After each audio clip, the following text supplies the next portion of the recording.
What would you do if an authority figure like a boss, teacher, or any political leader asks you to harm someone? Would you just obey it even if you know that it is morally incorrect? This question challenges our moral compass and forces us to think about the power of an authority figure in shaping human behavior. Now, this is not just a hypothetical situation.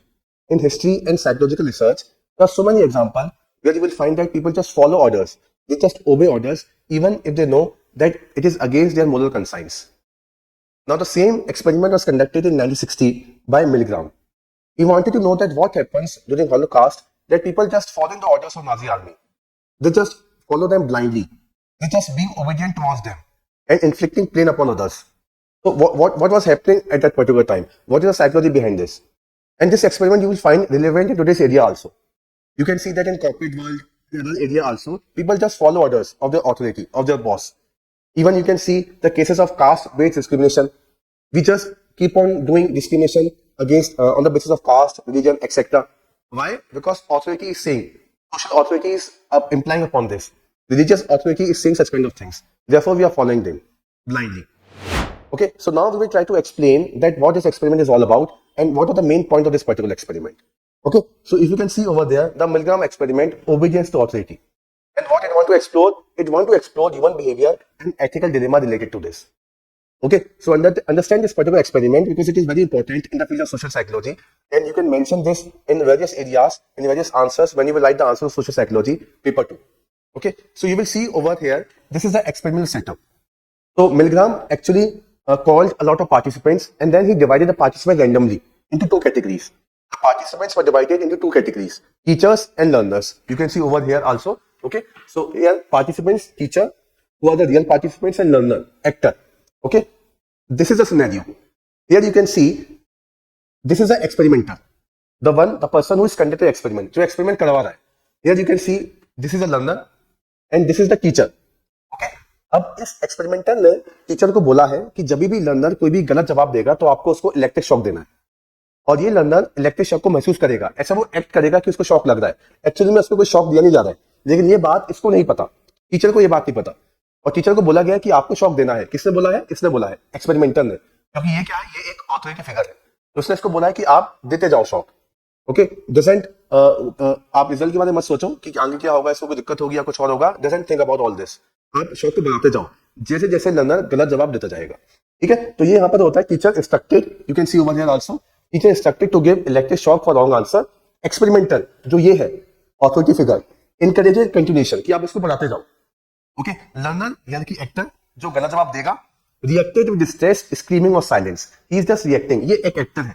Okay, तो उसको बोला गया कि जब आपको छोटा shock लगेगा तो आपको स्क्रीम करना है, शॉक बढ़ा दिया जाएगा तो आपको और ज्यादा स्क्रीम करना है, और ज्यादा शॉक बढ़ा दिया जाएगा तो आपको ऐसा दिखाना है कि आप बेहोश हो गए, इस तरह की आपको एक्टिंग करनी है. ठीक है, अब देखा गया कि जब ये क्वेश्चंस ऐसे पूछे जा रहे थे टीचर के द्वारा, ओके, और टीचर को क्या बोला गया था, इनको क्या बोला गया था कि एक सिंपल टेस्ट है लर्निंग और मेमोरी के ऊपर. ओके, तो जैसे जैसे सवाल जाते गए, लर्नर ने अपने आंसर दिए, कुछ आंसर उसके गलत भी हुए, तो आप देखेंगे ये जो शॉक था ये बढ़ता गया. Shock level 15 volt to 440 volt, marked with warnings like danger, severe shock.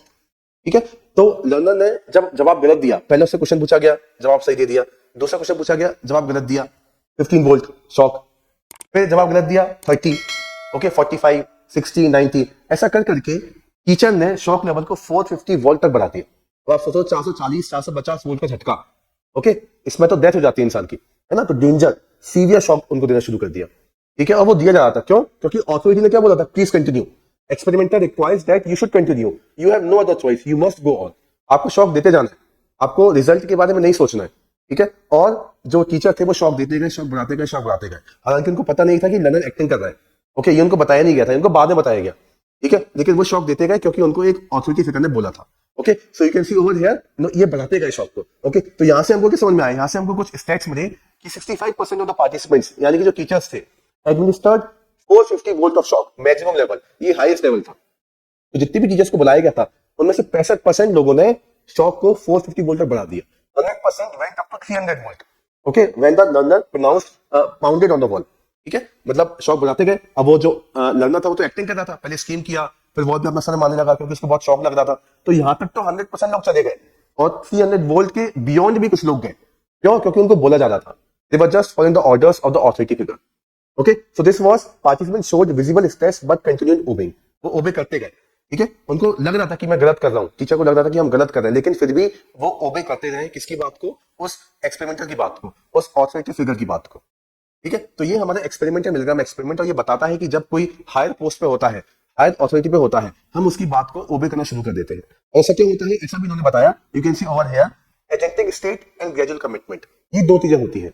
अब आप इसको देखिए, ग्रेजुअल कमिटमेंट, जब आपसे कोई पूछता है ना छोटे छोटे कमिटमेंट, पहले क्या बोला गया, 15 बोल कर लगाओ, 20 बोल कर लगाओ, आप एग्री कर गए, जब आप ऐसे ऐसे एग्री करते चले गए, फिर उन्होंने बोल दिया 100 को लगाओ, 200 को लगाओ, 300 को लगाओ, तो आप उस बात पे भी एग्री कर जाओगे। इस बात को बोला जाता है gradual commitment. It is also known as foot in the door technique, ठीक है। आपने देखा भी होगा, आपसे पहले कोई छोटी सी रिक्वेस्ट मांगता है, उधार मांगता है कि मुझे 1000 रुपए दे दो, 2000 रुपए दे दो, आप दे देते हो, फिर वो ज्यादा मांगता है तो आप और दे देते हो, क्योंकि उसने शुरुआत छोटी रिक्वेस्ट की है, ठीक है। ऐसे ही आप किसी मॉल में जाओगे तो आपसे एक साइन कराया जाता है, कोई फॉर्म, कि आप इसको सिर्फ भर दीजिए, आपको आके बैठना है, आप आके बैठ गए, फिर आपसे वो रिक्वेस्ट करेंगे, डोनेशन मांगेंगे, ठीक है। तो gradual commitment, small chalk increases step by step, making refusal harder. आपने छोटे छोटे कमिटमेंट को पूरा कर दिया, उससे क्या हो गया, आप इन्वॉल्व हो गए उस चीज में, तो आपको उस काम को पूरा करना पड़ेगा, ठीक है। तो यही यहाँ पे हुआ था, ग्रेजुअल कमिटमेंट, ओके। तो कोई भी ऑथोरिटी फिगर होती है, वो आपसे छोटे छोटे काम कराएगी, पहले बड़े काम नहीं कराएगी। आप देखना मूवीज में भी ये होता है, ठीक है, वो क्रिमिनल से क्या करते हैं, छोटे छोटे काम कराते हैं, फिर उनको बड़ा टास्क देते हैं, ओके। तो एबम कमिटेड हो गया, अब उसको बड़ा काम करना पड़ेगा। This is also known as foot in the door technique, ठीक है। Second one is agentic state, participants show themselves as following orders, not responsible. जब हम किसी अथॉरिटी के अंदर काम करना शुरू कर देते हैं, किसी अथॉरिटी फिगर में आ जाते हैं, तो हम एजेंटिक स्टेट में आ जाते हैं। We are just working as an instrument for them, हम उनके सिर्फ एजेंट हैं, हम रिस्पॉन्सिबल नहीं है उस चीज के। इस एक्सपेरिमेंट में भी जो एक्सपेरिमेंट था उसने क्या बोला था कि आप चिंता मत करो, मैं रिस्पॉन्सिबिलिटी लूंगा, ठीक है। ऐसे हॉलोकास्ट में क्या हुआ था, आप करो, रिस्पॉन्सिबिलिटी मेरी होगी, ठीक है। और भी कुछ केस होते हैं, मॉब लिंचिंग या कोई और केस देखोगे, जो पॉलिटिकल लीडर होते हैं वो क्या बोलते हैं कि रिस्पॉन्सिबल मैं लूंगा, रिस्पॉन्सिबिलिटी मेरी होगी, आप बस फॉलो करते जाओ। उस केस में क्या होता है, उस केस में जो लोग होते हैं वो क्या सोचते हैं कि हम रिस्पॉन्सिबल तो है नहीं, ठीक है, तो वो फॉलो करना शुरू कर देते हैं। They become just an agent, they become the instrument of the authority figure, this is known as agentic state. और वो क्या हो जाते हैं, they become obedience to authority, people just follow figures और द पावर, क्योंकि उनको पता है वी आर नॉट रिस्पॉन्सिबल, हमारी आइडेंटिटी एनोनिमस है, हमें कोई पहचानेगा नहीं, क्यों, क्योंकि हम तो भीड़ का हिस्सा है, ओके।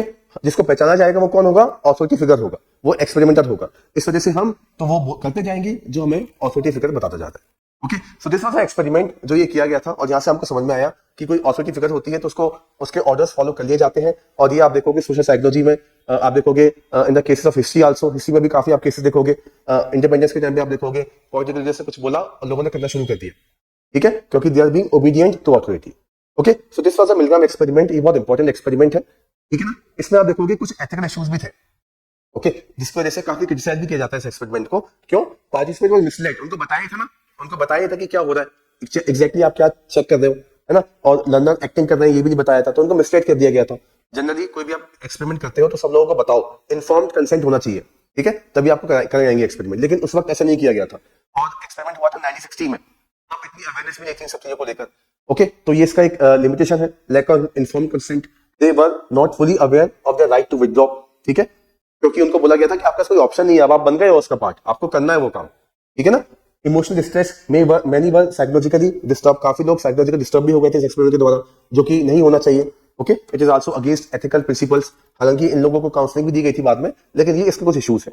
लेकिन यहाँ से हमें समझ में आता है कि जब भी कोई ऑथोरिटी फिगर होती है तो हम उसके ऑर्डर्स को फॉलो करना शुरू कर देते हैं, even if it is against our moral conscience, even if it is against our moral values.